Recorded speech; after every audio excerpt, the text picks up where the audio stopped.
Hi, I'm Ed Whittingham, and you're listening to Energy versus Climate, where my co-hosts David Keith, Sara Hastings-Simon, and I debate today's energy and climate challenges in a Canadian context. If this is your first time joining us, Energy versus Climate is a live webinar and podcast that drops every other week. Visit energyversusclimate.substack.com to register for updates. You'll also get exclusive access to join our live webinars, ask us questions, and engage with us directly. Nuclear power. Is it our only solution to reach net zero? Or is it a threat to civilization and a distraction from other low-carbon pathways? On today's show, we have very special guest Elizabeth May. Elizabeth is the former leader of the Green Party of Canada, the former head of the Sierra Club of Canada, an author, a lawyer, and one of the leading environmentalists globally. As you'll soon hear, the four of us discuss, and at times debate, topics like renewables versus nuclear power, relative costs and environmental impacts, the potential role of small modular reactors in Canada, and where specifically SMRs might make sense, even if a simple majority of us think they don't make any sense at all. As I'm sure you'll agree, it's a lively and spirited discussion. Now on to the show.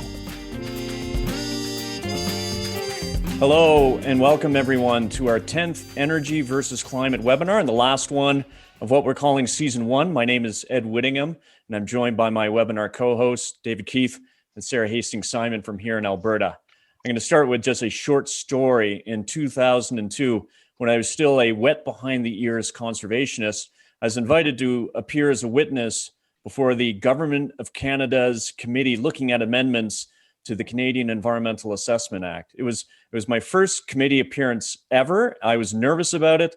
And luckily for me, I was seated just to the right of a giant of Canada's environmental community, the then executive director of the Sierra Club of Canada, Elizabeth May. And being seated beside Elizabeth had two specific advantages. One, when it came to questions of the legal minutiae of the act, I would say on matters of a legal nature, I will defer to my colleague to my right, given Elizabeth's training as a lawyer. Two, I had a front row seat to watch her eviscerate the Chrétien government over its decision to sell CANDU nuclear reactors to China without conducting an environmental assessment, as had been required under the act until the Chrétien cabinet conveniently deleted that clause in a special cabinet meeting. So with that as a bookend, here I am close to 20 years later, not literally sitting next to Elizabeth, but doing the virtual equivalent and once again talking about nuclear power. So very special welcome to Elizabeth May. Thanks very much, Ed. And it's good to be here with you and with David and Sara and the whole gang. And I'm just scrolling through 136 participants who've joined us. And I see some friends online and a lot of people I haven't met yet. So this is really going to be fun. I think it's going to be fun. Well, thanks for joining us, Elizabeth.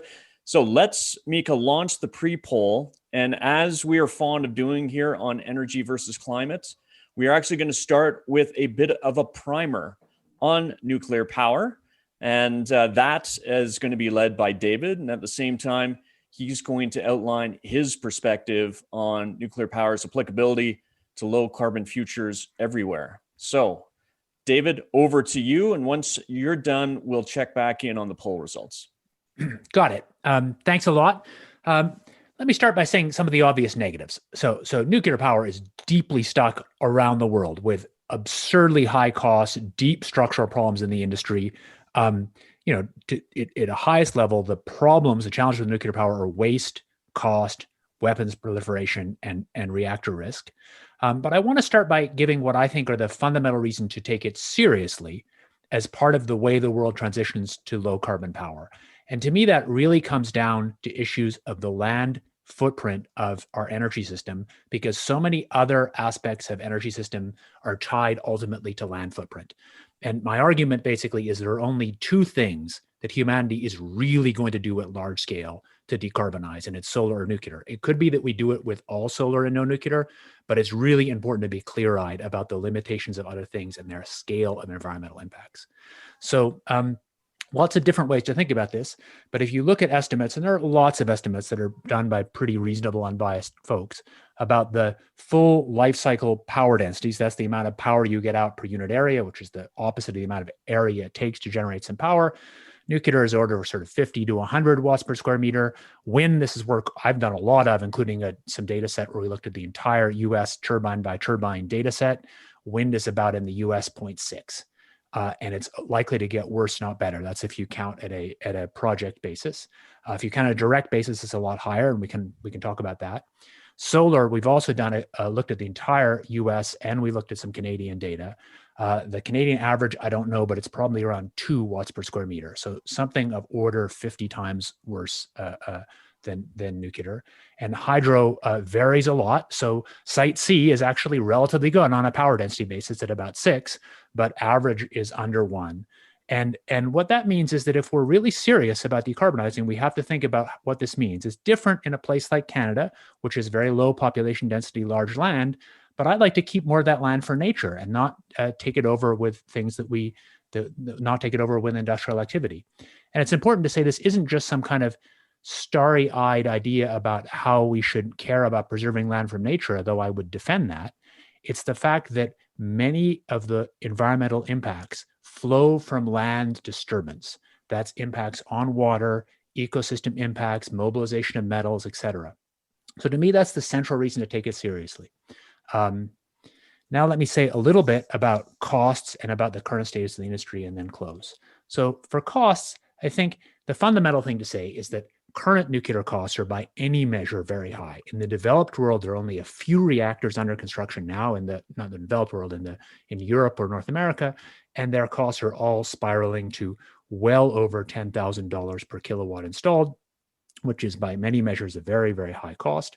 And even in China, where there are a fair number of reactors under construction, costs are hard to know because they're pretty secretive, but they seem to be, for the recent AP1000 reactors, probably heading towards $5,000 a kW. We don't really know.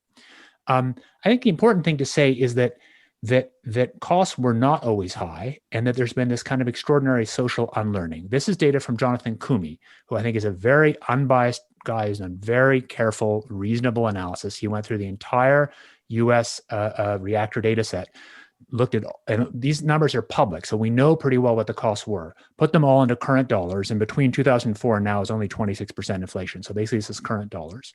And you can see that the early chunk of the reactor fleet, we really did build in current dollars at under $2,000 a kilowatt. And if we could do that now, this would be a very cheap kind of power. Whereas some of the last reactors are very expensive. And I think the answer, when people say, what is the cost of nuclear power? The answer is, we don't know. It depends on a bunch of social choices about how we set up the nuclear industry. The current nuclear industry, I think, is untrustworthy and clearly cannot deliver reactors at reasonable prices, but it's not clear that can't change, and it's not clear that it's not different elsewhere in the world. If you look at individual contracts, like the Korean contracts into UAE, they've actually gone in at complete turnkey contracts of around $4,000 a kW. So it's really important to kind of think through what we mean when we think through the total costs. And then last, I just want to have a slide that says, one last slide about the current status of nuclear power. So the big reality of nuclear power is there's a huge build out in the 70s into the early 80s, depends where in the world. And then basically very little new reactor construction. If you look at total nuclear output, the all-time peak is 2006. This year will probably be bigger. So this year will probably be the biggest year for nuclear output, but basically it's been flat with the big reduction from reactor closures after Fukushima and then a gradual climb out. My sort of bottom line view is that simply looking at immediate past history, it's very hard to argue that nuclear is a fast pathway or sensible pathway to low carbon power. But if you look on a longer time scale and say, how are we really going to decarbonize industrial societies all the way towards zero? I think you have to think seriously about nuclear power because it has such a low environmental footprint by so many measures. Thanks. Thanks, David. So Elizabeth, we want to bring you into the conversation Yeah. right away. So you have been on the record raising concerns about nuclear power. And if I understand your concerns correctly, you've raised concerns about readiness. Right. Yeah. Yeah, in terms of, can we get it in a way that's meaningful to address climate change, but then also really about opportunity cost a dollar invested in nuclear takes away a dollar we could be investing in other low carbon sources of power like solar and wind. Yeah, no, and this is a very good dispassionate way to start the conversation, and I really appreciate David's slides. I'd be curious to push on some questions, like in terms of the footprint of nuclear. Are we including uranium mining in that? Okay. Yes, and very generously, I would say. I picked. You can get much higher numbers. That includes mining, reprocessing, disposal. Yep. And I would also have put geothermal down as a renewable opportunity that I think has real potential and doesn't have a huge footprint. As a matter of fact, well, if you look at the stats we have for the abandoned oil wells that are already in Alberta and Saskatchewan, there's lots of them, that about 10%, and I'd love your thoughts on this too, but the data that we have is that about 10% of them have adequate heat at depth that you could convert abandoned oil wells into geothermal electricity production, and that is taking a toxic liability off the books of the governments provincially and turning it into green electricity. But let's go to the questions around nuclear that you were trying to get me to focus on here, Ed. I think, I would go back and say, number one, that when we look at waste, cost, and weapon proliferation, I agree with you. The costs issue, a high cost issue, is a big part of it, Dave. But we can't ever really say that we completely ignore the downside risks of a Fukushima, of a nuclear accident. They can never be completely eliminated, and human error is generally going to, create a risk of accident in technologies that otherwise have everything thought through, right?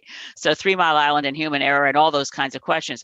But because the climate crisis is so overwhelmingly significant, I mean, there is a link to nuclear here. We go back to the 1988 conference on which was Canada hosted the first global conference on climate science, and the opening statement, which links the issues, interesting enough, is humanity is conducting an unintended, uncontrolled, globally pervasive experiment whose ultimate consequences are second only to global nuclear war.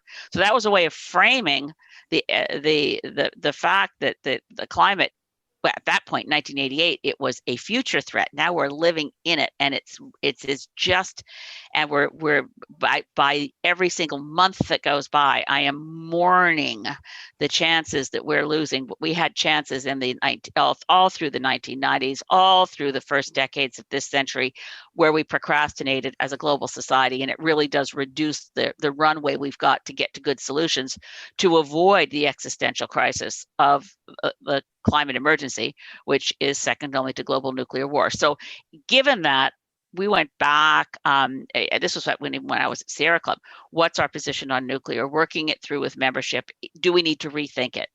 And we couldn't find, if you got down to where there was no way to get to a decarbonized electricity grid without nuclear, you better look at it. I don't, from everything we've got in terms of data back then and now, and the work that I've done since with Green Party, there's not to say that every member of the Green Party agrees with the policy which our members have passed, that there isn't a role for any new nuclear in a climate solution. And that's based on, look how fast things are happening that I wouldn't have even believed.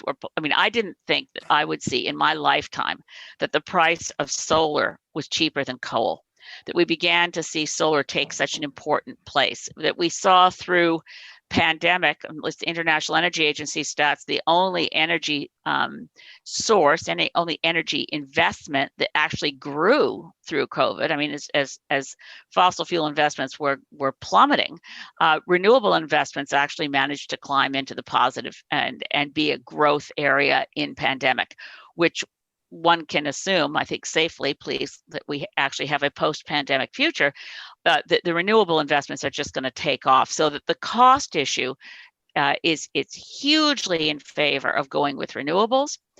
Nuclear has a lot of problems, and I would say, in addition to the ones that David has mentioned, it also represents a certain model of electricity distribution, which is centralized, monolithic, transmission lines and so on.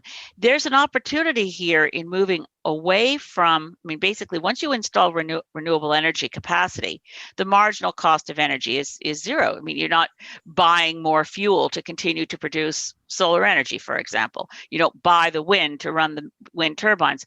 So it changes the model of our utilities. nuclear operates on the old model, monolithic, monopolistic, and does not democratize energy. So the nuclear installations, and this was a study out of Germany quite a while ago, but said basically that nuclear gets in the way because structurally it wants the old model. Now, the way we analyze this within the Green Party is this: any investments, particularly public investments of funds, needs to have pass a certain same metrics for every investment. And if nuclear succeeds, then nuclear succeeds. But the cost, first question is, per dollar invested, how many tons of greenhouse gases are avoided? For dollar invested, how many jobs are created? For a dollar invested, what's the distance between when you invest that dollar and you get the returns? On that analysis, you're just going to be every single time way better putting your money into energy efficiency and renewable energy. And then, of course, even at this point, recognizing some of the recent studies on the importance of sequestration from tree planting comes out better. Now, if you're making that's investment of public dollars analysis. If you're doing the energy investment, can we decarbonize our electricity grid in Canada 100% without any new nuclear? Yes, we can. Can we decarbonize our electricity grid 100% with no new mega dams? Yes, we can. So I'm looking at that, and that's why I mentioned geothermal. Yes, solar. Yes, wind. A suite of measures and eco-efficiency. And we're going to need to look at fuel switching. This isn't an issue particularly affecting the reactors, but they'll be getting rid of the internal combustion engine. We will be using more electricity, but we will have some uses for the internal, for instance, farm equipment and fishing boats. There's a number of areas where we're going to look at fuel switching. Nuclear doesn't help us there, but we do have usable technologies. I think I've probably used up my time for my introductory response. Thanks, Ed. No, Elizabeth, that was great. There's lots there. So I'm sure David's going to want to jump in, but next I want to go to Sara. So Sara, perhaps, and want to hear your perspective, and also this notion of existing nuclear versus new nuclear, and weigh in as well about this notion of opportunity cost as well versus investing in renewables. So over to you. Yeah, I think I would have. There's so much to react to there. So I'll pick out a couple of things. I think the first on the issue of new versus existing. There I think it's pretty clear that we need all hands on deck on the fight against climate change, and so we cannot afford to pull zero carbon power sources offline. And from a pre-chat, I think I know that we sort of all agree on that point, and I think that's actually really interesting to see that kind of agreement. And that's not necessarily the case, obviously, globally, for a lot of different reasons in other countries. But, the idea that we would move away from existing nuclear that's producing power at zero or low carbon, I think it's just frankly crazy.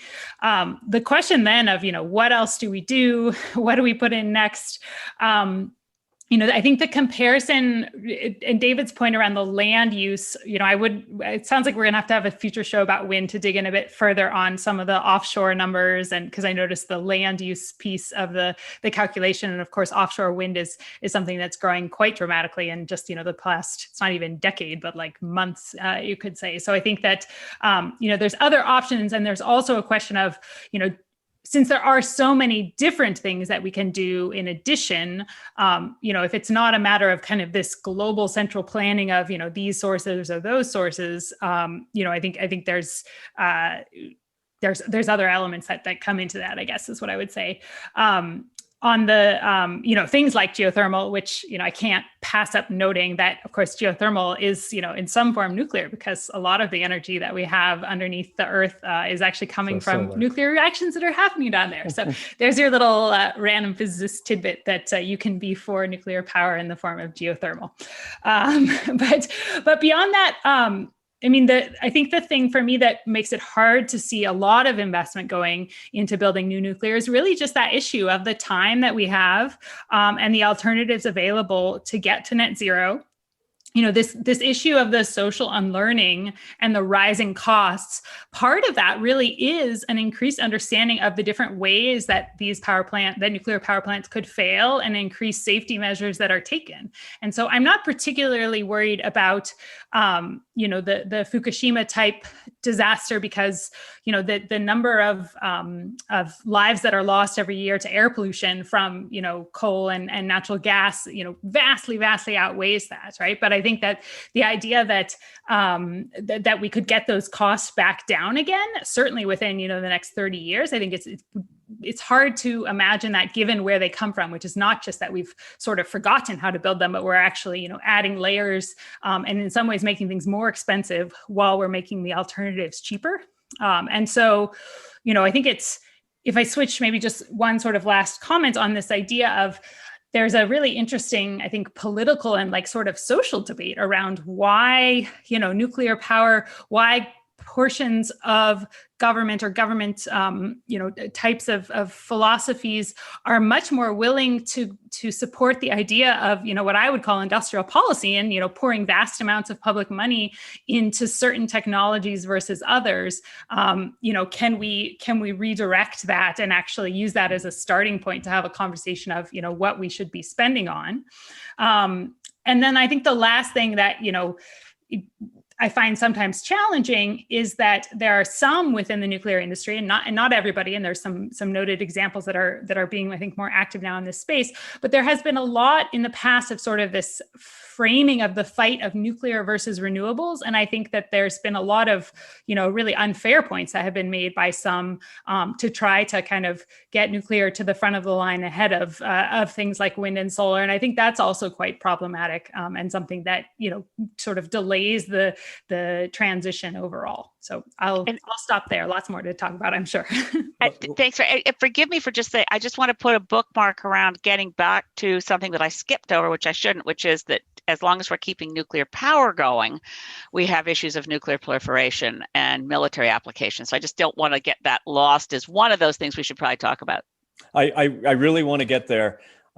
We've clearly hit a interesting and passionate topic, because I look at the clock, we're 22 minutes in, we've kind of done opening comments, which is a first on energy versus climate, but that's a good thing. That's a good thing. Can I come in? And just so one thing that's relatively out of scope from our discussion is, we're not going to do a deep dive into the safety issues. If you're to look at, and maybe a terrible metrics, but deaths per gigawatt hour of production, I think we'd say that nuclear is pretty low. Although I say, being married to a Japanese woman and having Japanese in-laws around Fukushima, even if you say that ultimately the impact on human health was quite low. I remember my brother-in-law, who is normally this unflappable Japanese man, saying it caused social disruption in a way that in his 55 years then he had never experienced before. It really shook Japan and Japanese to its core, unlike I think other power sources can. But I want to get to poll results. Okay. I see David say, all right, poll results, David, we're going to agree on first principles. We'll talk about a few things, Q&A, and our hour will be up blindingly fast. So poll results, you had a quick look. 44% see nuclear playing a large role. 48% of you see its small role. 9%, the minority, seeing a nuclear power playing no role in Canada's pathway to net zero. Okay, David, you're the first to have your hand up. So you go ahead, and then let's get to some first principles we agree on. Two things. So first of all, since both you and Elizabeth did raise issues of safety, I want to try and really be clear about what the kind of safety risks are. So Elizabeth said, there will always be accidents. Totally agree. But it's important to be realistic about what the consequences of those accidents were. The most exposed 2 workers at Fukushima got about half a sievert dose each. What does that mean? That means about a 1% increase in your 30-year cancer risk. Okay? That's about like a diet change. And I think it's important to be realistic. So Ed was saying, well, maybe it's low compared to others. No, it's very low compared to others. If you do realistic life cycle for solar, given the metals, it would almost certainly be higher. There was a refinery fire in Tokyo caused by that same tsunami. And that refinery fire likely caused more direct fatalities from air pollution than Fuki. So of course you're right about social disruption, but social disruption comes from fear. And the fear isn't based on actual human impacts. It's based on fear linked to the very realistic fear of nuclear weapons. But I think it's important to say that actual real safety for humans also matters. And it's our job as scientists to say something about what the real risks and trade-offs are. Well, I think we need. Okay. I would dispute that we know for sure what the total impact of Fukushima, which I didn't look at before going to this call, but I certainly know that the distribution of highly toxic radionuclides in the marine environment had impacts. The impact on human health, I will go dig it out, but I know that after 3 Mile Island, there were big disputes over how much cancer was created. Dr. John Goffman wrote a book detailing how many people died after 3 Mile Island from cancers, and there were people on the other side saying no one died from 3 Mile Island. So I would just flag that as an area of dispute. I guess so, but then maybe climate's an area of dispute too. I mean, let's be honest. I think the core science, I mean, yeah, then we can go in the Exxon camp, but that I'd say it's very easy to measure radiation. The instruments are cheap, much cheaper than for measuring lots of lead and toxics.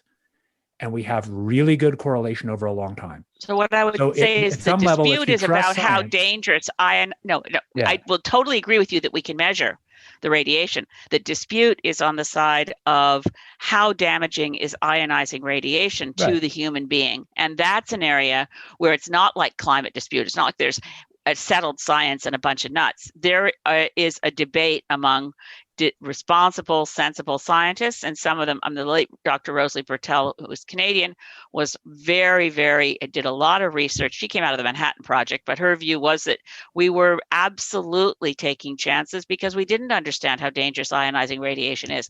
But I take your point, David. I would never say that we don't have the ability to measure how much nuclear material leaks from a reactor. But because we have the ability to measure, we can do the correlation. So I mean, let's park it. But I would say actually, it really is a case where there's an enormous amount of high quality consensus science that says something about what the risks are from ionizing radiation. And we really know it much better than risks from lots of other things. Let me go on to costs. Okay. You just said that the renewables were all cheaper. I don't think that's true. So the fact is the current reactors being built in North America at Vogtle, which are super expensive and like double in cost, are still coming in. Finished costs are going to be about 11, 12 or something thousand bucks a kW. If you actually were building solar with backup now in Canada for real dispatchable power, you'd be higher. So I think it's just important to think through. I think there's no question that in the near term, for the next move on the chessboard, solar and wind is cheaper than anything because we're using the rest of the electric power system as backup. But if we're serious about actually decarbonizing the whole energy system, which we have to be if we care about climate, then we have to say, what is the next move on the chessboard? We can't just count the hydro or fossil as free backup. And if you're talking dispatchable with seasonal storage, as you have to in Canada, especially given the cycle for solar, I don't think it's actually fair to say that it's cheaper as of now. Well, we wouldn't be, I don't think, now that's an interesting point, and I'm happy to talk about it, and I'm sure we're going to run out of time, but we're not talking about dispatch. We use, if we need the backup in the way that we're advocating for Mission Possible is that we need a very strong, robust, resilient national electricity grid. We need the ability to sell between and among provinces. We need to actually build up our interties.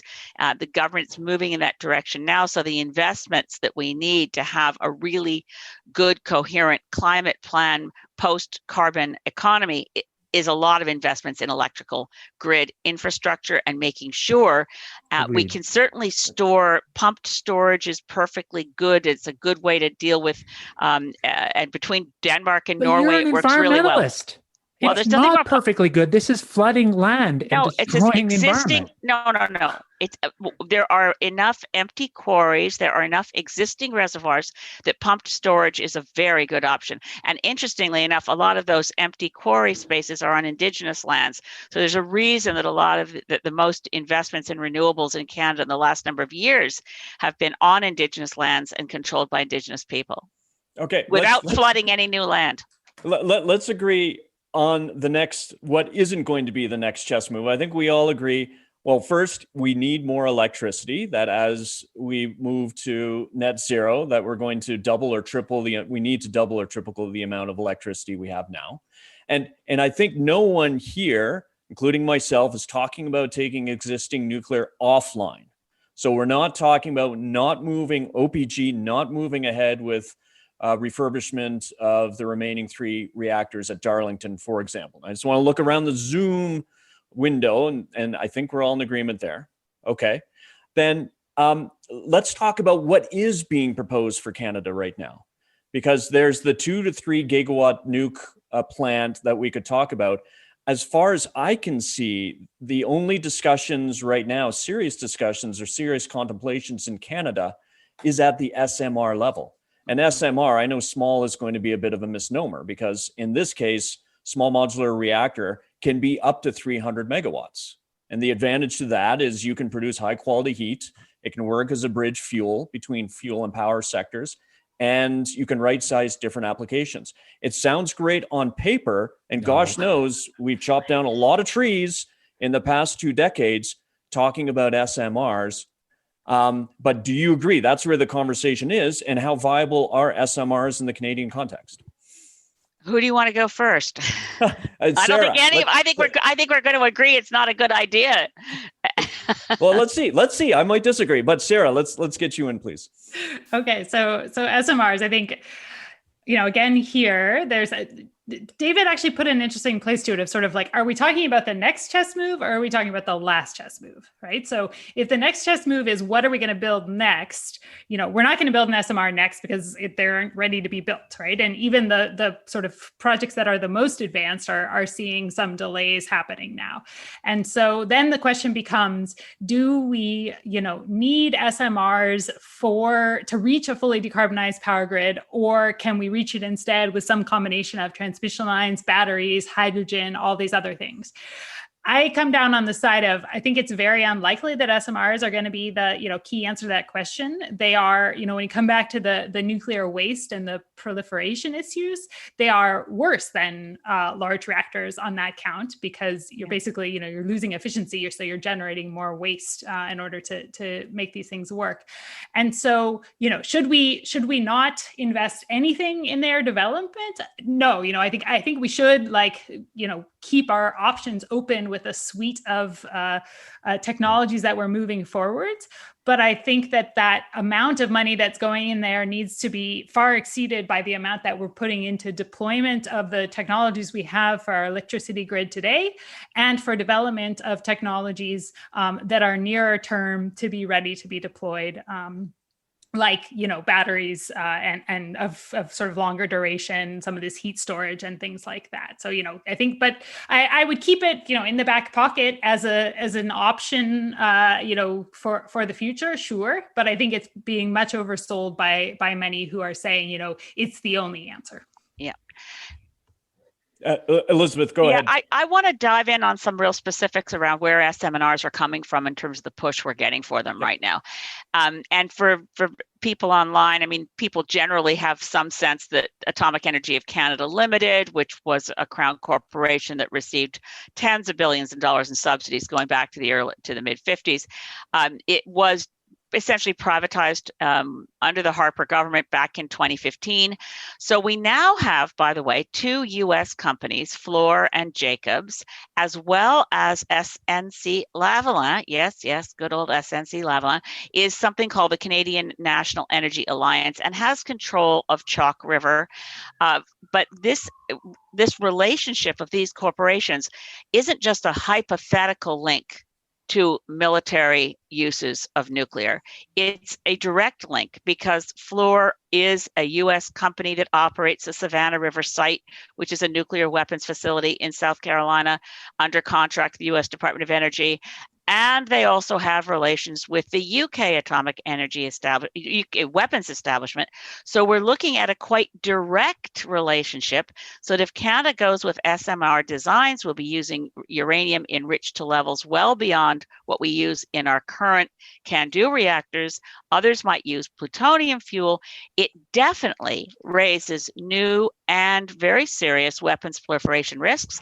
And I don't think, this term small modular reactors makes people think that they're kind of benign. I think they're actually on the nuclear weapons proliferation side even more distressing. And I will flag this for people on this call because we haven't had a lot of discussion in Canada.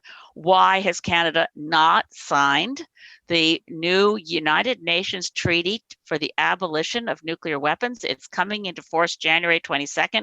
We haven't signed, we haven't ratified. I think we really need to do that before we talk about nuclear. So I've heard lots of cases for SMRs for 20 years. I think there is a plausible case that existing reactors were too large and that you might do better by mass producing something at a few hundred megawatts. To be clear, all the actual proposals from the sort of original logic from places like NuScale, the only company with a licensed one, was to put a lot of reactors in one place. The idea you have a single reactor with integrated heat, the costs of security and integration just kill you. I don't think nobody I know takes it very seriously. So Ed, you say that's the conversation in Canada. I don't know. I'm a Canadian. I care about energy. I don't think it's serious. The fact is the only serious effort to actually move forward and build the only licensed SMR is now in trouble. So that's the UAMP program at Idaho National Lab. I'm highly dubious. I think it could be that they end up getting smaller, but you're talking as if existing reactors are all at several gigawatts. They're not. Existing units are about a gigawatt. And there's no reason why, if you wanted to, say, decarbonize Western Canadian energy, you wouldn't build a few gigawatt units and then connect them up. Gotcha. How would you do that practically? Because I think that brings us back to this unavoidable discussion of sort of the politics of the Western Canadian electricity grid, right? And so, we can't even build right now a transmission line between BC and Alberta because of everything there. And so it's hard to see, it's hard to see how you could build it in Alberta within the competitive market. Maybe in BC, but then you still have those same challenges. Totally agreed. I think in the near term, all this is a fantasy. In the near term, what we're doing is incrementally building in more renewables into the existing system. The question is, what do we do after that when we're really serious about decarbonizing the whole economy? So, as one questioner pointed out, Elizabeth, you were a little contradictory. You were saying you want the old model of transmission versus the new model. But I agree with you that pumped hydro can be really cost-effective way to do storage. I agree. And Canada, with all its hydro, could use hydro to manage intermittency in a serious way. But that demands much more long-distance transmission. It demands a big integrated grid. It's a mix of both. I wouldn't say you did that for everything. We have this extraordinary little tiny example in Nelson, BC, of a solar utility based on people putting solar panels in backyards. And when you talk about the land footprint of solar, I'd have to say, look, in urban areas and on the top, every school gym roof should have solar. That isn't building out and taking land away from nature. That's just saying we've got a lot of good space for solar that's in built infrastructure already. We can both, so I agree with you. The democratizing argument can still use a grid for storage and moving electricity. And also, Sarah, completely agree with you. We have got to get over the problem within Canada that it's easier. Why is it easier to sell renewable energy from Denmark to a separate nation state, Norway, than it is within Canada to get electricity from Alberta to BC? It's just craziness. And we have to have a sensible Federation of Canada decision that we need to be able to have a really strong national electricity grid that can wheel renewable energy from one province to the other and to territories. Yeah. Well, I want to go back to something that David said just around the seriousness of the conversation. I'd love to hear your critique. Then I really want to get to questions. So one Canadian application could be, and this is, building off the backs of strategic grid interties, look at Saskatchewan. And my understanding is Saskatchewan is seriously interested in an SMR, and an SMR that could go up 2 to 3, to go up to 300 megawatts in size. And that's their argument is, with a grid intertie, we can import hydro from Manitoba. When hydro is dicey in Manitoba, we can send power back to Manitoba. And at the same time, that's going to allow us to keep more gas off the grid as we build out renewables in Saskatchewan. So tell me the flaws in Saskatchewan's thinking there. I don't think they're really thinking. It's the usual thing is that Saskatchewan is a uranium mining province. It has the nuclear industry has very strong ideological support within civil services, particularly in any place that's ever built a nuke. Outside places that have ever had any involvement with the nuclear industry, there's no interest in going there. So you get Saskatchewan, New Brunswick, and Ontario talking at interprovincial meetings and pushing with the federal government that they want subsidies for this idea that they are proposing, which I think all of us agree on this panel, is more public relations than real, which is this notion that small modular reactors are somehow something different that Canadians will accept. Sorry, David, you were trying to jump in there. No, I think I agree on that. I mean, I think we really have to distinguish, Ed, that the sort of near term, I don't believe, maybe I'm wrong, but I don't think that Saskatchewan is like late phase negotiating a real contract to actually do something. I'm assuming some people are talking about it. Okay. And personally, as a Canadian physicist who cares about nuclear power, I had a searing experience where I served on the Bruneau Commission, where we had this very high level access on a range of energy technologies across Canada. And we went in to talk to senior people at ACL and CANDU, and this was with a staff to back us up. And I don't know how to say this politely, but I think it's fair to say that folks lied to us. It was really ugly. It was both deliberate. I mean, it was awful. And my reaction walking away from it as somebody who I think is fundamentally pro nuclear in the long run would be that they just need to get rid of it. Like, cut it off, fire it, restart. It was awful. I mean, there were people tried to spin me on proliferation stuff. They basically were assuming we didn't know anything about nuclear power, and they told some stories about void coefficients that were just nonsense.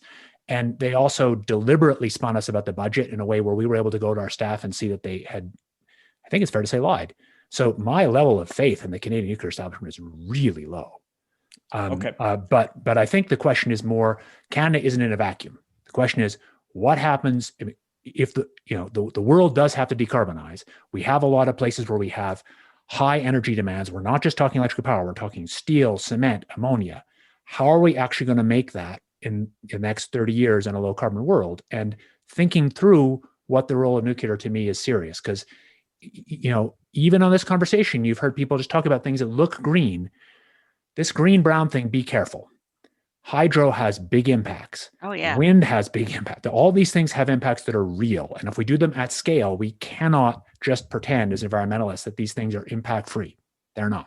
Yeah, maybe we'd all agree that, say, the Site C Dam is an environmental and a cultural archaeological disaster. But it's a great dam in terms of watts per square meter. Well, sure. We have a little problem that it's wobbly on the geology. That's just a small point. But sorry, I want to bring a questioner in, and one of the assumptions, or one of my first principles, is when we're talking about nuclear in Canada, we're actually not talking about a national strategy. We're talking about a series of regional ones. Because let's face it, there are provinces that just will never accept nuclear, have no interest. Manitoba, BC, Quebec. But then we do have places that are looking for different power sources to accommodate coal phase out and lessen the deployment of gas-fired electricity as replacement power. And I think of Alberta, Saskatchewan, and maritime provinces like New Brunswick. But let's bring in a questioner who's got a question. By the way, Nova Scotia rejected nuclear quite a while back. So New Brunswick and Point Lepreau is an anomaly within the Maritimes. There was back in the day, Richard Hatfield tried to convince the other premiers to own Point Lepreau with him, and PEI and Nova Scotia rejected it. Gotcha. Yep. So that I agree, and I tried to omit Nova Scotia there. But let's bring in AJ Gupta, who's got a question specific to Ontario. And of course, where's the base load of nuclear in the country? It's in Ontario. So AJ, over to you. Thank you for the opportunity. My question is for everyone. Ontario specifically has about 60% electricity production from nuclear. It's kind of an outlier in Canada. And how do you describe Ontario's investment in renewables since the price drop, given the grid mix and Mrs. May's comments? And should we talk about Ontario differently when it comes to nuclear in Canada? Thank you. Okay, who wants to jump in? I have one. Well, just say I'll jump in quickly. Oh, sorry, you go first, Sarah. Go Sarah, then Elizabeth. We'll go to you. Just quickly, sort of one plan I think we need to be thinking about seriously in Ontario as we think about refurbishments of existing plants and them being offline is using that as a chance to really bring on a lot more renewables, right? So, I think Ontario was a little bit scarred by its experience of being on an early phase of renewable deployment and seeing very high costs. And there is a risk of, what gets built while those nuclear plants are offline and not wanting to have sort of a dash to gas. So I think there is a pathway from here to there where you're basically building up a lot more of the renewables while you're doing the refurbishment, and then you're bringing actually those plants back online to meet an ever-growing demand as we start to electrify more and more things. So I think there is, that's a very high-level answer, but there are some interesting pathways to think about there that consider all of those elements. Yeah. And I would say that the refurbishment should not be willing to think that that's a good way to go. Talk about opportunity costs. Refurbishing old reactors, typically the record in Canada, way over budget and take longer to do. So Point Lepreau's refurbishment, the Public Utilities Commission for New Brunswick said, don't do it. You can't justify the cost. They did it anyway. And in terms of Ontario, AJ raises such a good point.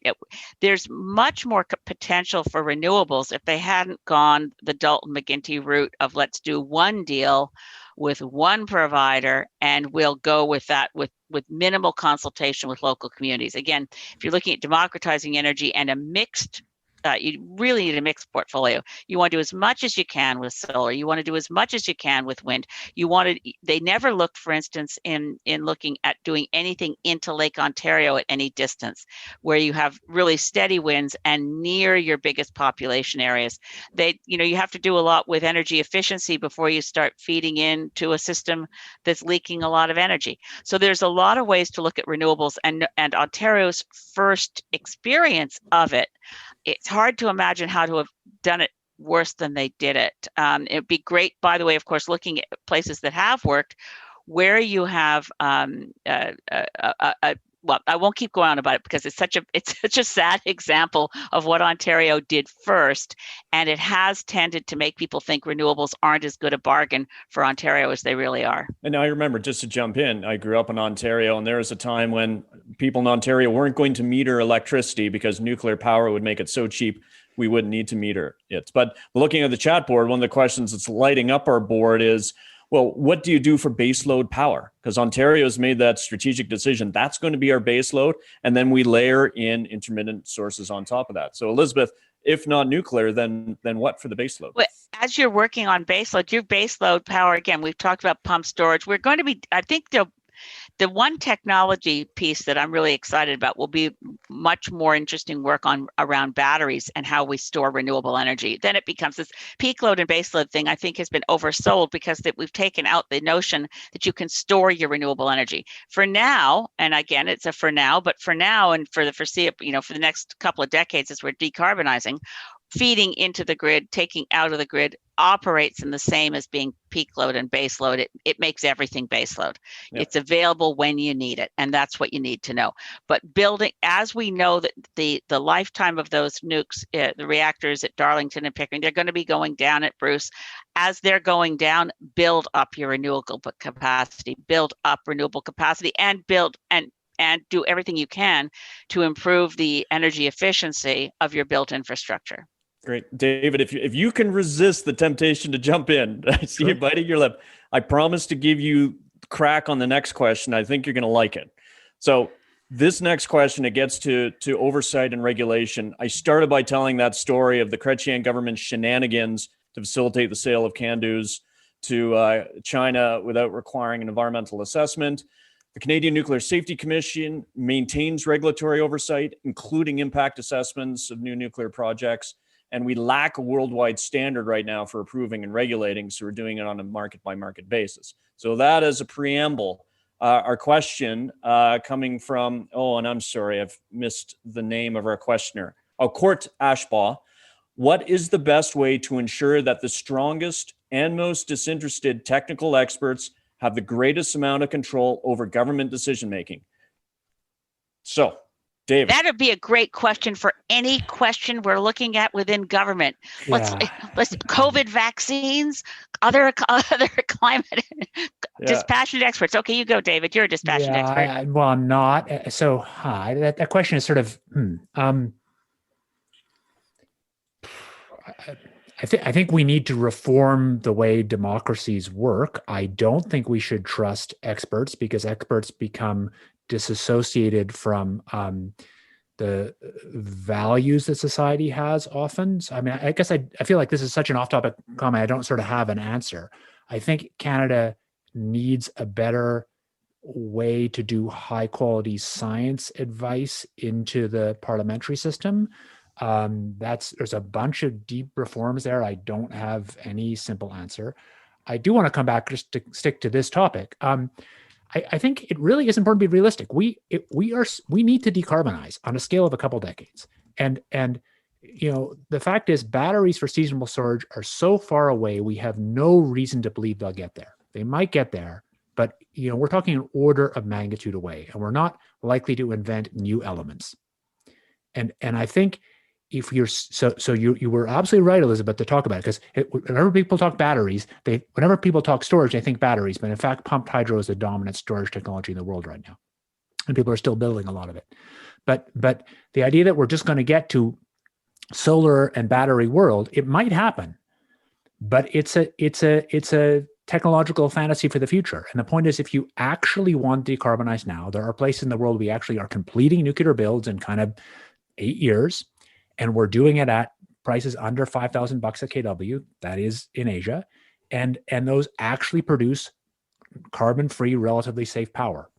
And it's not perfect, but I think we have to think hard about why we don't want to do that. Those of us who are really serious about rapidly decarbonizing, and not just the electricity sector, but the whole economy. Okay, Sarah, I know you want to get in on Court's question. I love Core's question because it's like, to me, it's really key to this whole industrial policy that regular listeners will know I'm a big fan of. But I think it's really critical that government actually has that capacity, right? Has that expert capacity. And when we look, I think sometimes jealously at what the US is able to develop and commercialize in terms of new technologies, I think a lot of that, is due to where they come, the starting point of the strength of the national lab systems, things like DARPA, and to some extent ARPA-E, really having those experts that are within government and are able, or at least within the government institutions, and are able to produce their own technical research and to really drive the direction of technical research. And the gap between what we do in Canada, which is increasingly relying, especially for our R&D funding that's closer to industry, on industry participation, right? And so we're increasingly using things like matching funds from industry as a screen for projects that are worthwhile to move ahead with.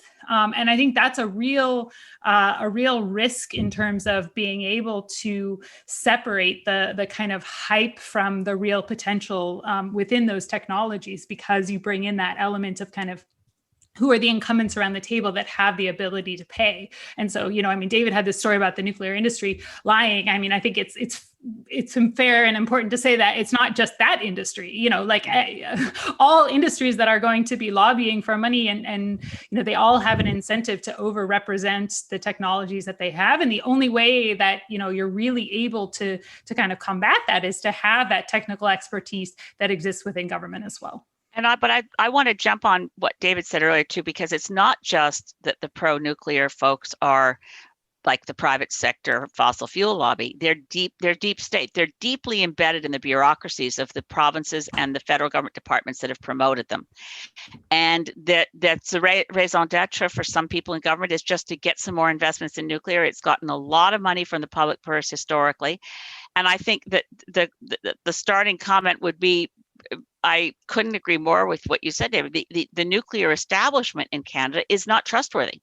So that means if that's your source of information for why it's a good idea to put money into small and medium reactors, then look who our private sector partner is. Talk about deep state interference of a private sector operator. I really want, and I know this is not the topic for today, but I want a public inquiry into SNC-Lavalin and how it got its hooks into the clerk of the Privy Council, such that the Prime Minister never got good legal advice about the Shawcross principle. Now, I know this is another issue, but SNC-Lavalin's ability to influence a government decision-making process on the subject of its own corruption worries me. And it's now the number one private sector corporation interested in promoting small and medium reactors in this country. Okay, I want to bring in another question from Judy Archer. And Judy, it's not just because I bumped into you on a walk around Canmore yesterday. This is no act of favoritism. And it's about the long lead time of nuclear technology. Her question, in the West, it takes roughly 5 to 10 years to approve and build a nuclear power plant. And yes, I can say from a little bit of research, I've heard the shortest we could get, say, an SMR online in Canada would be 6 years. Given that some forms of renewables, such as solar, can be approved and built in under a year and don't have the cost and time overrun history, not to mention the safety risks, why even bother with nuclear? So perhaps scope out costs, we've talked about that, but just talk about nuclear being a long lead time technology versus things that are far more quickly deployable. Well, just that, by the way, we have to add into this that we're talking about a reactor. Small and medium reactors are not like something off the shelf that we are all used to how to build them. They are still quite more a technology on paper than in real life. So I think you have to add a couple of years to the 6 year prediction. We should be doing, and by the way, even faster than renewables is energy efficiency retrofits of buildings, thinking about reducing our costs of moving people around. We should be really investing in modernizing via rail. We should really be paying attention to public transit with inside cities and between. We're a vast geography where right now you're better off, if you're trying to catch a bus in a rural area, you're better off living in Mexico or the Dominican Republic than in Canada, where buses have disappeared. So these are just small examples of places where investments make tons of sense in reducing the fossil fuel component of those activities. Yeah, and so to put it maybe Elizabeth, or opening up to Sarah and David. So if you think of solar, 10 years ago, solar was considered utility scale, long lead time technology, and it was expensive. And in those 10 years, you've said, Elizabeth, we've been able to dramatically bring the cost down. So now we can do utility scale solar in places like Alberta on a merchant basis without having to have a government-backed PPA. So should we not be making the same investments so we shorten that timeline and we decrease the cost? The question is, can you, right? That happened in solar because we deployed thousands and then tens of thousands and then 100,000 modules, right? And so that's the challenge with SMRs, to come down that, learning curve in the same way through the number of projects. That's just, it's not going to happen because of the numbers there. It's not to say that they couldn't get cheap over time, but you're going to have to achieve it through a different. Well, I mean, solar prices came down very, very dramatically because Germany decided to put a big bet on renewables and invested heavily in that. There's a whole Green Party history and how that happened. And then People's Republic of China stole the technology developed by Germany and then produced it way cheaper in China. So we've had we've had a phenomenal reduction in the cost of photovoltaic cells. And now Germany can't compete necessarily on the price per unit with what China can do. And although people quite rightly point out that for a lot of renewable technologies and batteries, we're looking at rare earth metals, but solar panels, you're looking at basically sand and aluminum, and you've got a really good product that produces electricity. And as your friend from your hike in Canmore, as Judy says, you could do it really fast. But I don't want us to, in looking at the technologies that replace fossil fuels, it behooves us to remember nothing's going to replace fossil fuels like what it did to human civilization. It was a one-shot jolt from millennia ago, and you're going to have to do a whole mix of everything you can get your hands on, starting with energy efficiency and solar and wind and geothermal and run-of-the-river hydro. We haven't, for Ontario, by the way, you look at some of the dams that are there that are really old, that just upgrade them, make them more efficient on existing run-of-the-river and more run-of-the-river. We have to look at absolutely everything we can grab. Can I who knows? I love Elizabeth. Great to bring it into the kind of sweep of human history, because I think it is correct to say that fossil was this incredible transformation of human economic history and social history in all sorts of ways. My guess, I don't know, is that we actually won't do all these little things. That if you look at the energy system late this century, it'll be a couple things. And my guess is it'll be dominantly solar. And the big question is there a substantial nuclear component or not? And we haven't talked about hydrogen. I'd love to know what you think about hydrogen. Hydrogen is an energy carrier. You have to go back 5 episodes, Elizabeth. Hydrogen is an energy carrier, not an energy source. So it has nothing to do with this discussion. So I think it's important to say that lots of these energy technologies people are throwing around really don't scale or only scale with big environmental impacts. I mean, wind power scaling it beyond sort of terawatt scale, it has really big environmental impacts. And I have not seen, the analysis I've seen of run-of-river hydro suggests it's relatively high impact energy source per unit power output. And people are sort of happy talk about how geothermal is going to be low.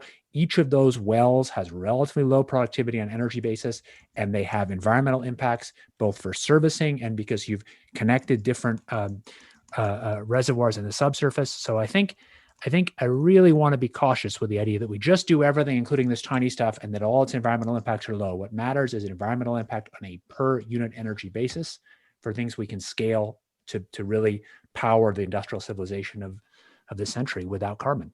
And the post-carbon economy is going to have to look different. We have to reduce consumption rates. We have to actually pay attention to the finite nature of the biosphere. And we are living outside.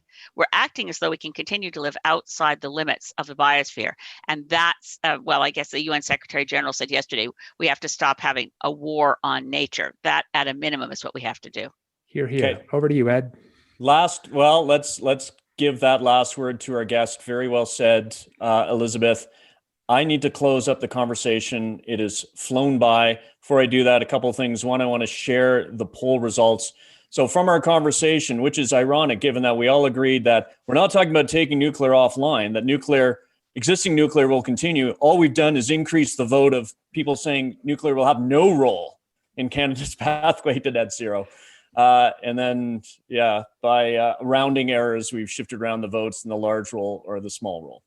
So there you go. I think it's been a fascinating conversation. A huge thank you, Elizabeth, for taking time out of your busy schedule. I know how busy it is, because to get you and to fit into your parliamentary schedule to have that pre-chat, it was almost a heroic undertaking. A big shout out to Alexa as well for helping to carve out that time. Yeah, thanks so much. Thank you so much. Thanks for all the work you do. I really appreciate the chance to have this conversation with you and with the 150 or so participants who joined. And I know that you'll have many more people watching this afterwards as a taped conversation. People, just quickly to say, it's still on the Green Party website, broken out in a PDF, and how we do it, how it's called Mission Possible, getting to 60% below 2005 levels by 2030. Great. Thanks, Elizabeth. And to add to what you're saying, yes, after the fact, you can watch this on YouTube. You can also listen to it as a podcast using any of your favorite podcatcher, Apple Podcasts, Stitcher, Spotify, wherever you listen. Hey, this is our last show of 2020. We'll be back in February 2021 with what we're calling Season 2 of Energy versus Climate, with a whole new slate of topics and guests. In January, we're going to have a podcast-only Q&A episode. Just like today's episode, there's a slew of questions that regretfully we weren't able to get to. We'll be tallying some from past shows, and we'll just have a Q&A episode, which will be available sometime in January. And if you have questions you want to submit, feel free to submit them to energyversusclimate@gmail.com, energyvsclimate@gmail.com. We will see you again in 2021. Have a great end to an eventful year, everyone, and stay safe and rest up.